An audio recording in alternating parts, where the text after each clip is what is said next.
Hi, my name is Maggie Castaneda. I am the current, still for 8 more days, president of the Connecticut Bar Association, a past president of the Connecticut Hispanic Bar Association, and a former board member of the Connecticut Bar Foundation, which is the reason why I'm here today. I am going to be interviewing Miss Marilyn Diaz as part of the Connecticut Bar Foundation's History of Attorneys of Color project.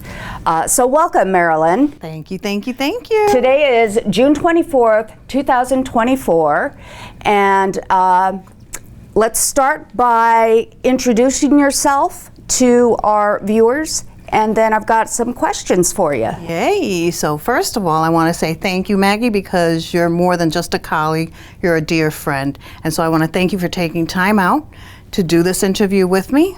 I am beyond honored, humbled, and excited to be able to do this interview. I want to thank the Connecticut Bar Foundation and everyone that was involved in this. Again, it is humbling for me because this is a legacy and words are important. History is important. So humble I am. I've been taught to be humble, but this is major for me. So to everyone listening, welcome to my world. Hit it, Maggie. Hit me with those questions. So I just want to follow up on that. Marilyn, when she says that she's humble, she is truly humble. And it was an easy yes for me when she told me she was receiving this honor, and quite frankly, long overdue. She has had so many accomplishments. She's a phenomenal woman. As she said, we are great friends. She's been a mentor, friend, advisor, crutch when I've needed, and you would never know some of her accomplishments because she is so humble. But let's start from the beginning, Marilyn. Tell us about your upbringing. Where were you born, etc.? So I'm a New Yorker, if you couldn't tell, right? I got the attitude, when you're born in New York, you can't slap it out of me, right?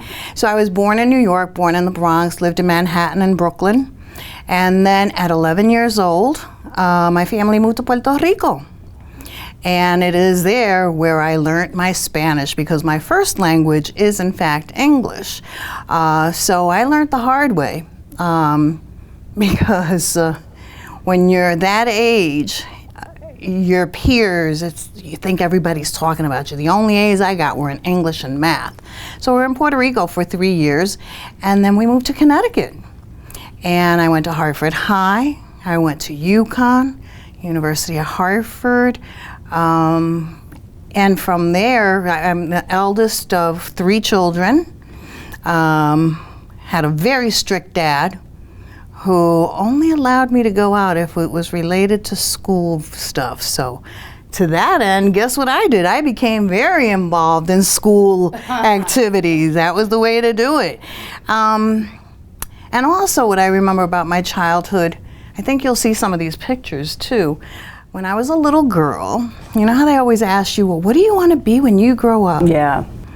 My answer always has been, I wanted to move to DC, check, accomplished. I lived in DC for 13 years. We'll talk about that later.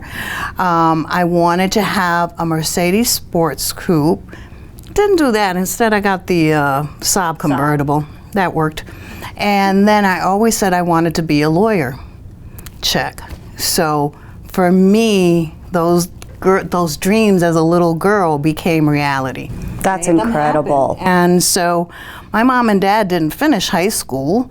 So for me, the whole impact of my legal career, having my family be a part of that, they always push for excellence, right? But I didn't come from the kind of family that, you know, we came home from school and we sat around the table and talked about, oh, what school are you going to be going to, and how about law school? That wasn't the kind of environment that I had. I came home and I made dinner for my siblings because mom and dad were working. So Right. So it sounds like, despite the fact that your parents didn't themselves have a higher education, they pushed it enough in you, ingrained it enough in you, that you were able to follow that path on your own. How did you manage that? How did you navigate that coming from a background where you didn't know Spanish when you first moved there and having to kind of navigate the whole education system on your own? Well, you know what's funny is it's amazing to me. So English again was my first language.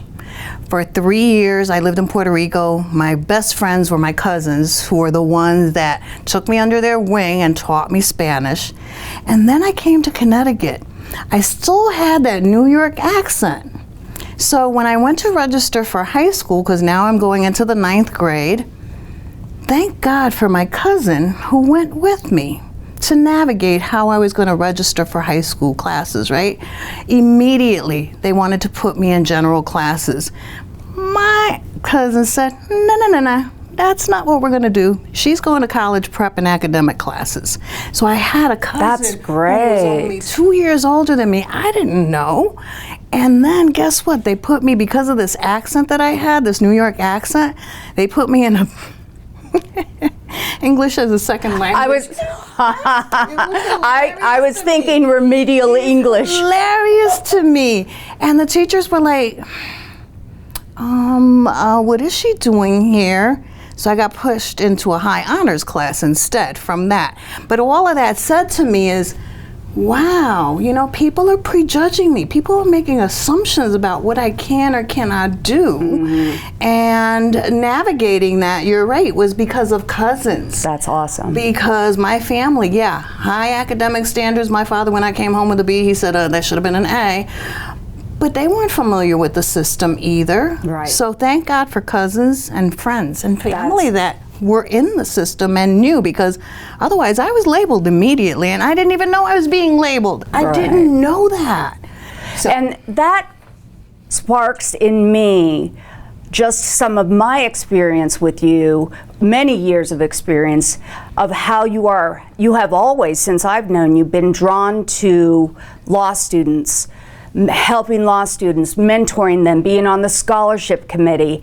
And I know that's kind of what led me down that same path, is when you've either had to navigate it yourself or you've had help from someone. Exactly. I see that has been reflected in you and what you give back to law students and the community. Just wanted to note that. But tell me about your higher education. What was your bachelor's at UConn in? So I graduated from Hartford High. I was involved in the student council and the girls league, and that kind of gave me a taste for government and what that all meant. And then I went to UConn. And remember, I'm a New Yorker. We're driving onto the store's campus, and all I see are silos and dairy farms. And I'm like, what did you do? Oh my God, oh my God, oh my God, what did you do? In any case, 4 years of a wonderful experience at UConn, where I met all kinds of people from all walks of life. There I got my BA, and then graduated, and I was like, wait a minute, I can't, these job offers that I'm getting, I could have gotten when I got out of high school. So, I was just lucky again, right time, right place. Or no, I shouldn't say that. There's a reason that everything happens in your life. It wasn't luck. But rather, I had the opportunity to go ahead and get my master's in public administration through a HUD grant, the U.S. Department of Housing and Urban Development, who, as a matter of fact, I ended up working for 32 years. I literally worked for HUD for 32 years. I didn't know that. And about so grant. I got a scholarship, Master's in Public Administration, concentration in urban planning. And that explains the loyalty that you had because of that assistance that you received. Because you worked for them, like you said, 30 years. 32 years, and my professor was one of the ones who pushed me and said, Marilyn, okay, we're going to get you this job. And he's the one he was at my graduation when I graduated from law school. Aw. We are still best of buddies. He was always my support network. That's Larry wonderful. Thompson, thank you for always being there for me. But yeah, so That's awesome. here I find myself, this Hartford Public High School student, now has her BA from UConn, a major university, right? Yeah. University of Hartford. And a master's. Yeah, that's incredible. Yeah. So Marilyn, you mentioned that your cousins had a lot to do with helping you navigate the educational system. Tell me about how they felt when you graduated law school. Graduation was a major celebration in my family. I had aunts coming from Puerto Rico and all over the country coming into DC. So it was truly, again, a family affair. My high school friends were there. Wow. I told you, my professor who got me my first job at HUD, he was there. I was surrounded by nothing more than love and family and friends that had become family. So, yeah. It was lovely to see. You guys will see a picture of all my aunts that came in from Puerto Rico around my graduation wonderful. cake. So it was a major event. That's yes, I was definitely the first person in my family to ever graduate from law school. Wow, that's wonderful. So speaking of law school, you mentioned that you were a night student.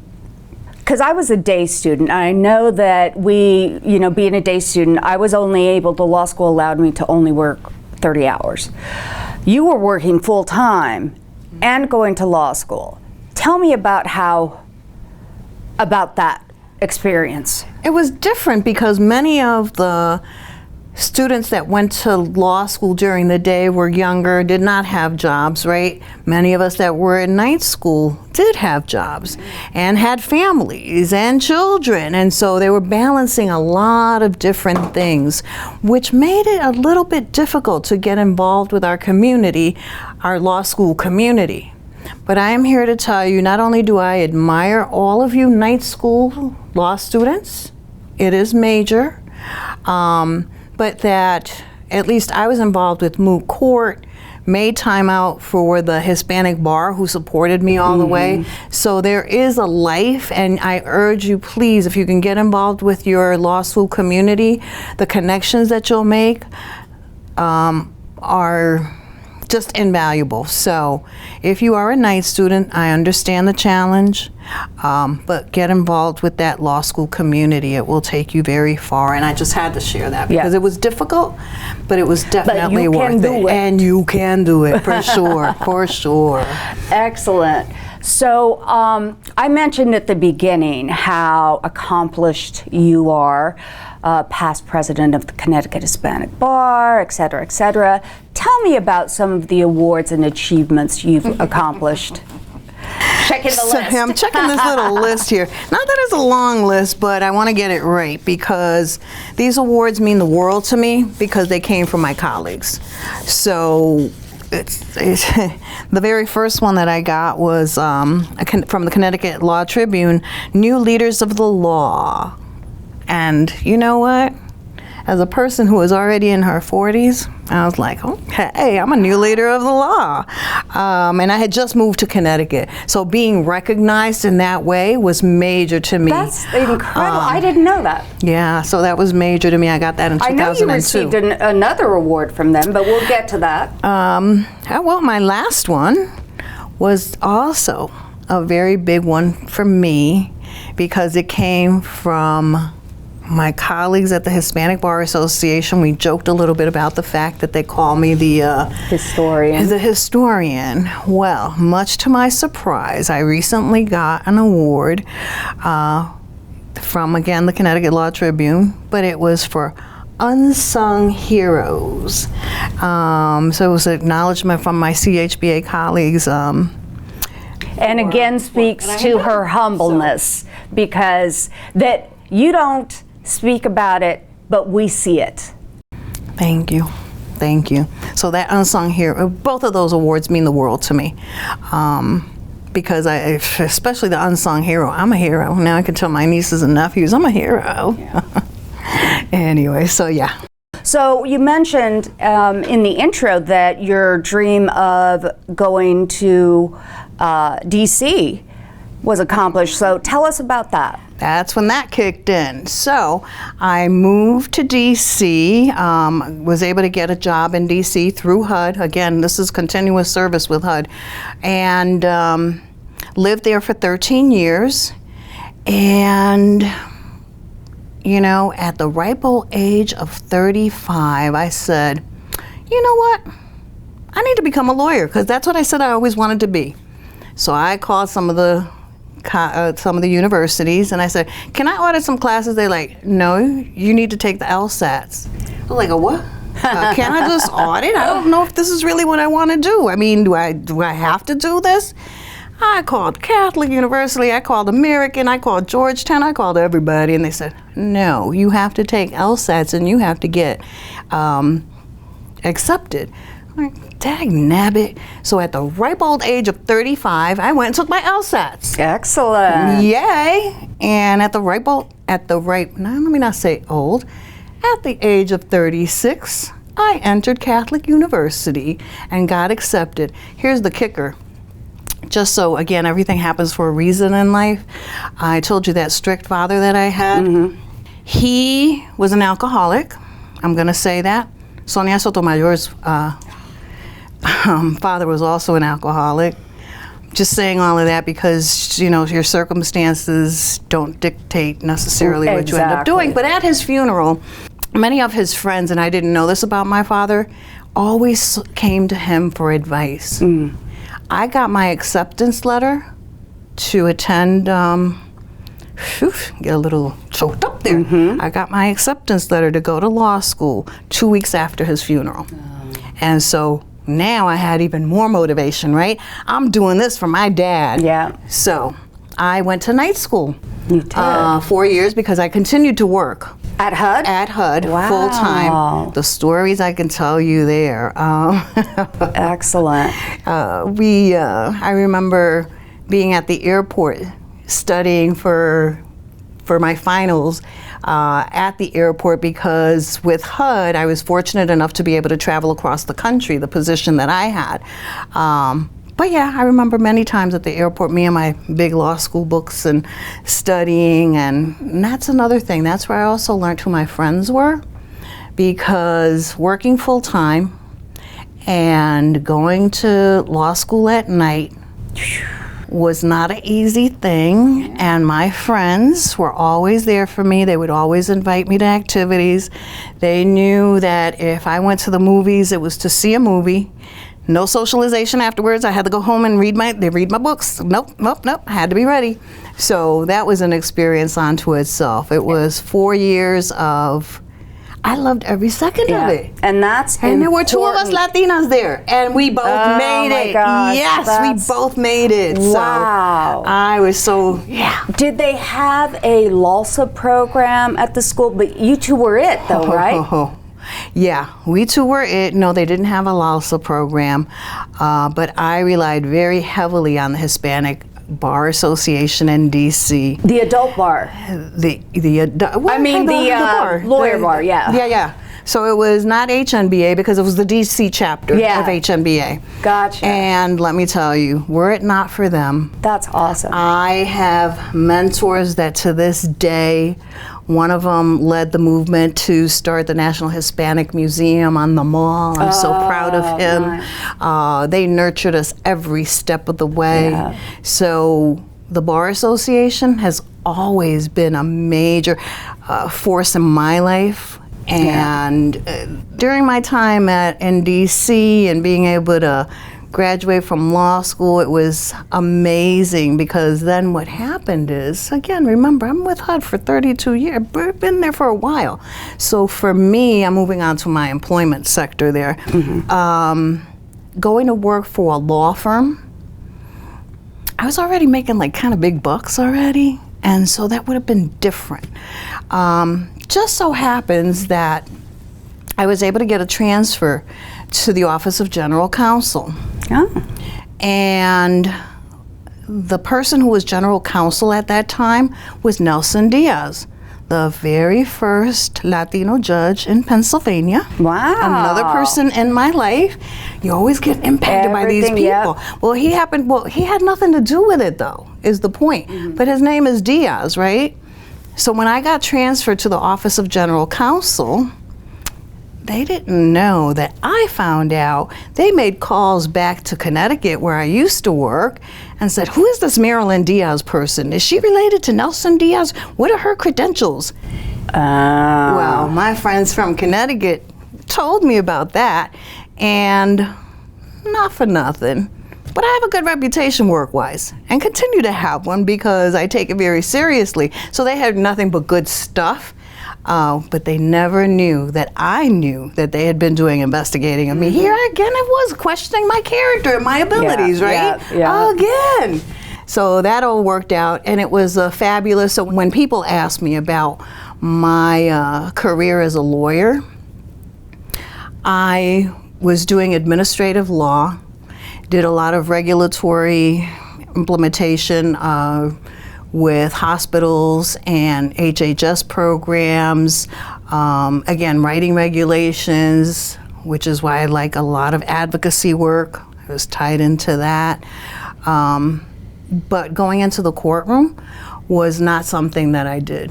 And that's something that, quite frankly, I'm proud to say, because not every lawyer is in a courtroom. And the reason I went to law school at the age of 36 was because it was something for me. Right. I didn't do it because of my parents. I didn't do it to impress anyone. I wanted to do or to that work for a me. big firm or anything. That's not why I did it. That's not why I did it. And so I forgot to mention that I spent my 40th birthday studying for the bar. Oh. Yay, Marilyn. I was going to ask about the bar exam. Oh, and the bar exam. So, ladies and gentlemen, I am proud to say that in a couple of days I will be 68 years old. And yes, I took the Barbary, and yes, I had those flashcards, and yes, I recorded myself on cassettes, which wherever I went got plugged into my radio, into my car stereo, so that I can listen to those cassettes. I would go to sleep at night with those cassettes still playing in my ears. That's how I studied for the bar. And I took the bar here in Connecticut. And why was that?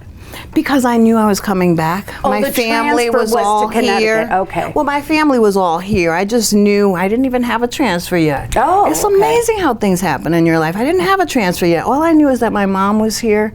She was getting a little older, and I knew I wanted to come back. I knew I wanted to practice in Connecticut, so I took the bar for Connecticut. And so yes, I was still living in DC.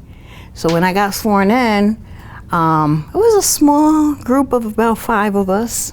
You guys will see a picture of my mom, my brother, and my sister at my swearing in. Yes, I was the only Latina.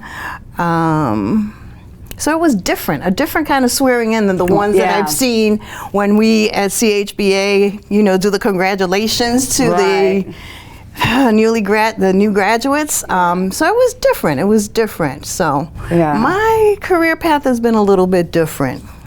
So tell us about how that led you to the CHBA.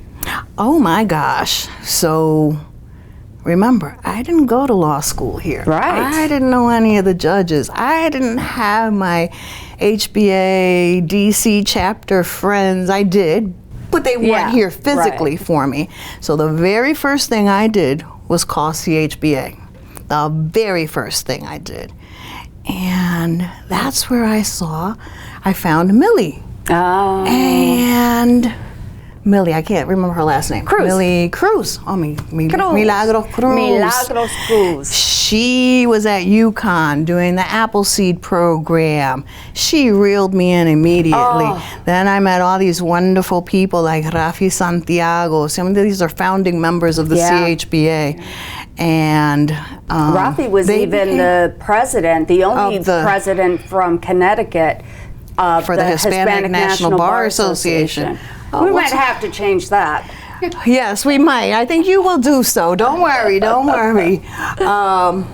But yeah, so, and I met a lot of the founding members, that sneaky little Rafi and that sneaky little Millie, who I love to this day. They're my besties. said, they saw me at the table, right? And they said, we should get her to become the secretary. And so within months, I became the secretary of CHBA. What year was that? When did you first join the CHBA? I came back to Connecticut in 1998. Okay. I became president. I have to look at my notes. When was I president? I don't even remember when I was. CHBA started in 1993, so we were relatively young at that point. Yeah. Secretary. Those little sneaky people got me in 1999 to 2000. Then I became treasurer 2000 to 2001. And yeah, then I became president in 2002. Wow. Yeah. So but that for me, again, remember, I'm still working for HUD. I got involved doing some courtroom stuff with Lawyers for Children America, became guardian ad litem, so that was part of my indoctrination, the Connecticut system. is that what led you? Weren't you on the board of Connecticut Children's for Advocacy? Yep. Okay. Yeah, Center for Children's Advocacy. Yeah, I don't remember. I know it's And- CCA or something like that. Yeah. So I got involved with a lot of local organizations. I mean, that's what we do. Yeah. We serve our community. That's what That's how we're what raised. we do. And so you're right. You made reference to the fact of during my term as president, what I wanted, we had, a cadre of institutional people that had been around forever and did so much good work in terms of establishing CHBA. And we were starting to get the students involved. And that was my big thing. I was like, all right, people, we need to get some of these students involved. We are good here. We got some good experience, but we need some fresh blood. And the other thing that I wanted to do at that point was to form some more relationships with other organizations. So to strengthen the Crawford relationship, strengthen the Hartford County Bar and the Connecticut Bar. So starting to do joint activities with them was the start of all of that. So that for me was amazing. And like you said, the mentorship program with the students. How long have you been on the scholarship committee of the Connecticut Hispanic Bar Association? Since 1998. I didn't know Since that. 1998. But I know that since I've been involved with them, you have been. Yeah. And the insides and outs. She knows every word in our scholarship foundation and. Oh, well, actually, yeah. What is Charlene calls me the historian, right? Yes, the historian. I'm known as the CHBA historian. Yeah. Well, other than Jessica, I don't know when Jessica started. I started as a law student, so I was there a year before you came. But once I went to the events, and tell them about where we held our meetings and how many of us showed up and what we had for dinner. We had our meetings at the Attorney General's office, where you would have to buzz in to be let Or in knock on a after window. the hour, or knock on the window. Yeah. Just in Rocky Hill. In Rocky Hill, just like the pizza delivery guy had to, because that's what we were having. Pizza delivered. And I remember there being I know I was one of the only law students that attended, but that's because I saw people that looked like me and I was like, oh my God, this is wonderful. And I got pizza. So I was And you got happy. free pizza, right. But there was 15 of us that attended maybe? And 15 of us, and some of them that brought their children along. Yeah. Remember Tony, who always brought Yeah. along her little girl, who's now graduate from college. Yeah. And, so yeah, we've grown together. We are family. Yes. We continue to be family. Yes. And always support each other. Yeah. But yeah, again, for me, when I came from DC, I had no one. I mean, I knew no attorneys here in Connecticut. And they became my family and my mentors. And I bonded because I had come to Connecticut came from Colorado, right? Colorado. I didn't know anything about Connecticut. And so we kind of grew together in that organization. We did. Yeah. We did. And again, thanks to Rafi, who, like you said, who was the first Latino president from Connecticut. Do you know what he made me do? What? I'm going to read a list of what he made me do. Not only did he make me become the secretary of CHBA and eventually the president, he made me serve as, he didn't make me, he can tell you can't make me do anything, but I was the HNBA deputy regional president.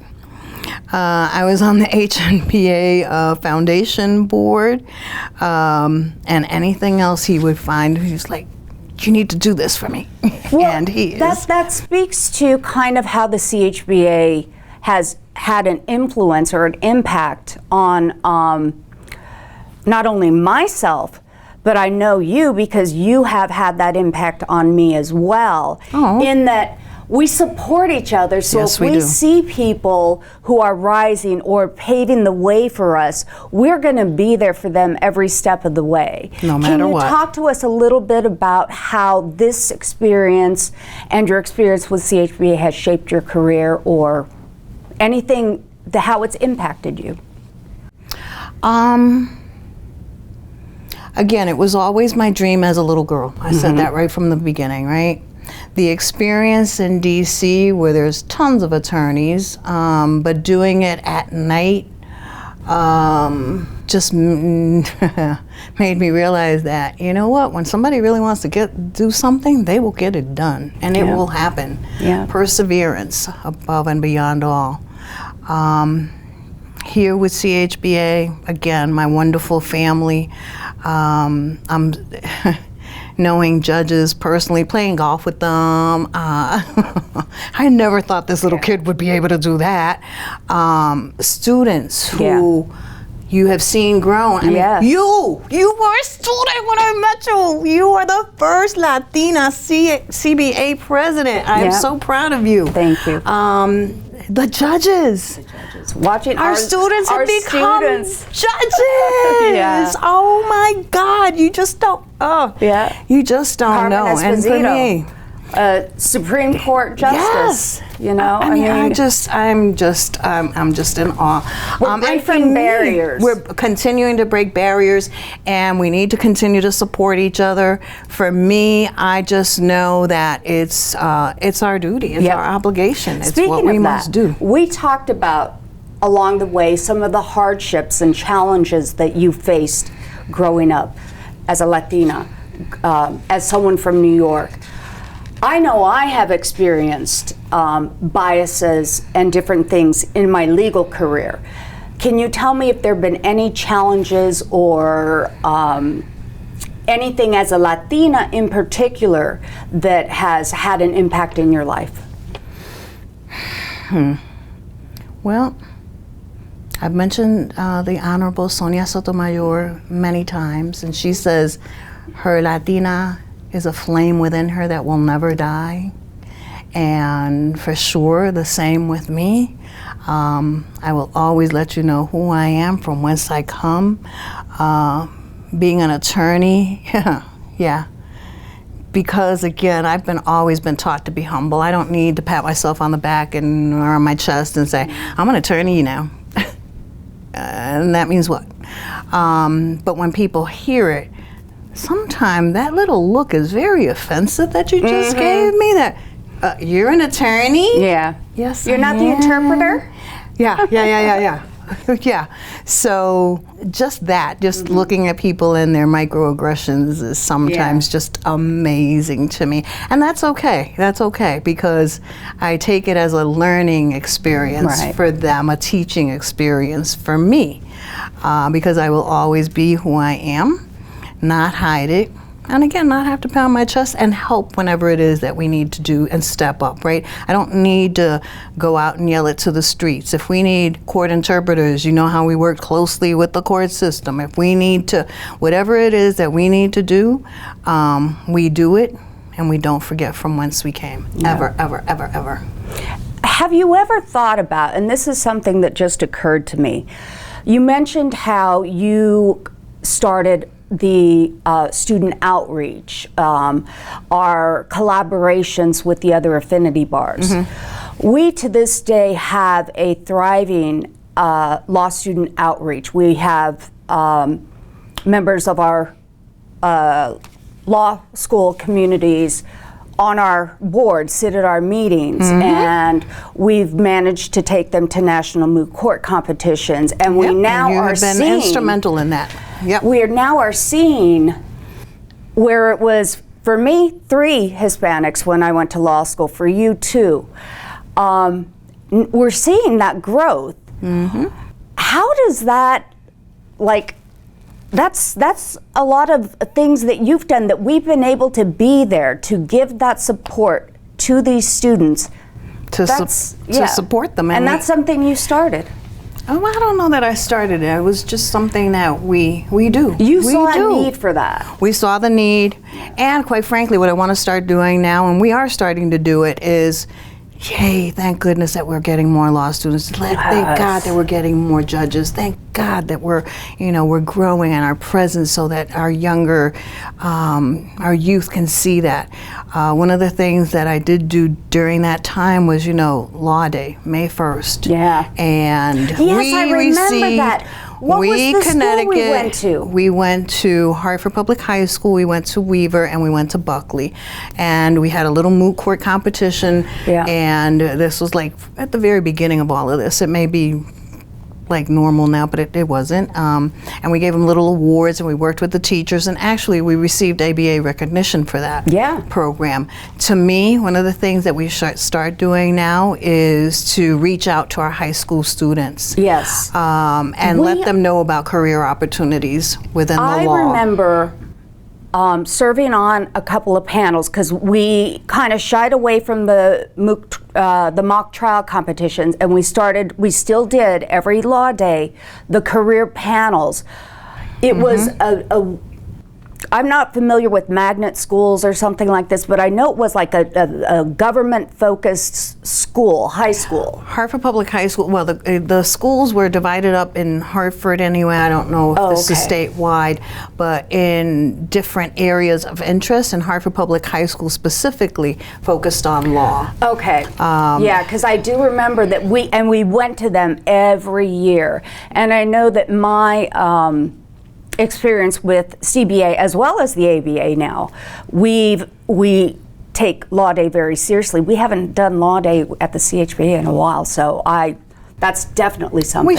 We shall get back into doing. We shall. And I want individuals to know that the law is all-encompassing, that it plays a role in everybody's life at all times. And for those of us who have the privilege and the honor of being part of this profession, we need to remember that and never forget our community and continue to reach out. Absolutely, absolutely. And I remember back in the day, remember when we would dress up as elves?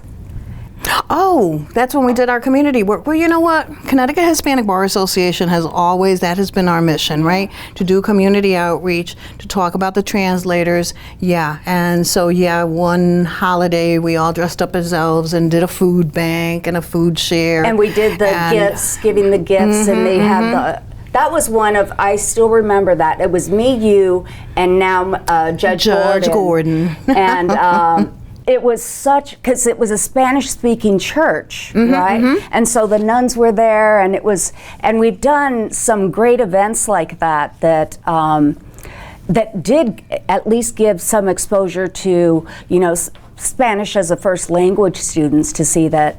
Exactly. Yeah. And we need to be out there more. Like I said, and do some more outreach. There's a lot of areas that we can still, especially now that our organization has grown.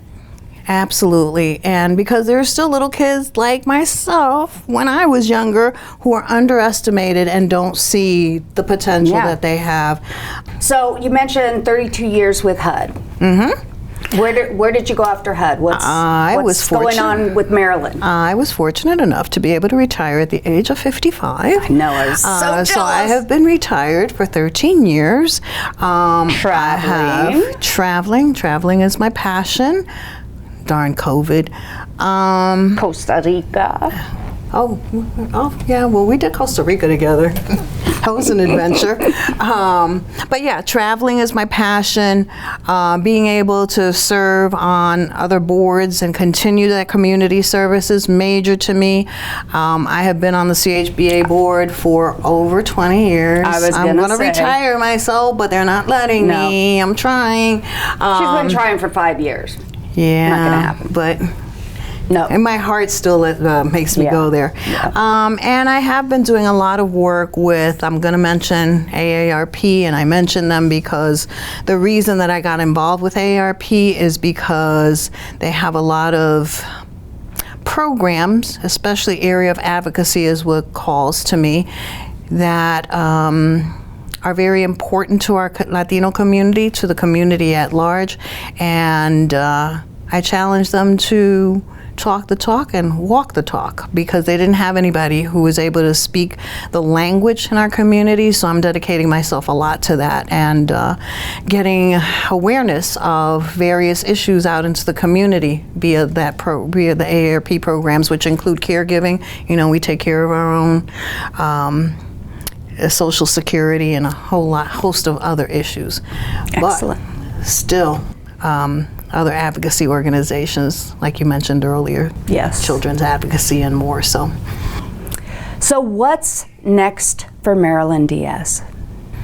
Marilyn is going to continue to do what she can to help and take time for herself every now and then, because self-care is very important, and sometimes you get lost in the madness. So a little bit of self-care, but Marilyn's going to continue celebrating every single birthday. Yep.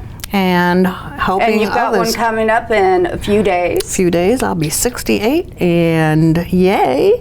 And just continuing to hopefully serve as a role model for others and to be there for them. You do. No matter what. You do, and please don't ever leave, because it's people like you that our young students see and say, wow, she's been retired since she's 55 years old, and she's been on the board for 20 years. There must be something about this organization. And those people who see what we do for them, those law students, becoming, now we've got Selena on the executive track, we've got Emilio, who were just a few years ago attending the moot court competition for law students. That's what like you you give said, back. Judges and Yes. everything else. Yes. So you're still needed. Congratulations. Thank you. Congratulations. Any last words for our viewers? Oh, my quote from Sonia Sotomayor, because again, this is why this is so important to me. I'm flipping my pages because I'm going to directly quote, come on, where's my quote here? The importance of this, the filming of this, and how important it is to me and telling your story. And it's hard for me to tell stories, especially about myself. I welcome the opportunity for being able to do that because it gave me some time for introspection. But quoting from my favorite, the Honorable Sonia Sotomayor, it is important for all of us to appreciate where we come from and how that history has really shaped us in ways that we might not even understand or even imagine. So please share your stories. They impact people, they make a difference in people's lives, and thank you for the opportunity for allowing me to share a little bit about my life and having some introspection along the way. Thank you, Maggie, for always being there for me and for being my interviewer. Thank you, Marilyn. Thank you to the Connecticut Bar Foundation and the Connecticut Bar Association for setting this up, and especially for recognizing a truly tremendous woman, friend, and colleague of mine, and for this project, the History of Attorneys of Color, and for continuing to record the history of our attorneys for the records. So thank you to the staff, Connecticut Bar Foundation staff, to our media team for their work in setting this up, and namaste.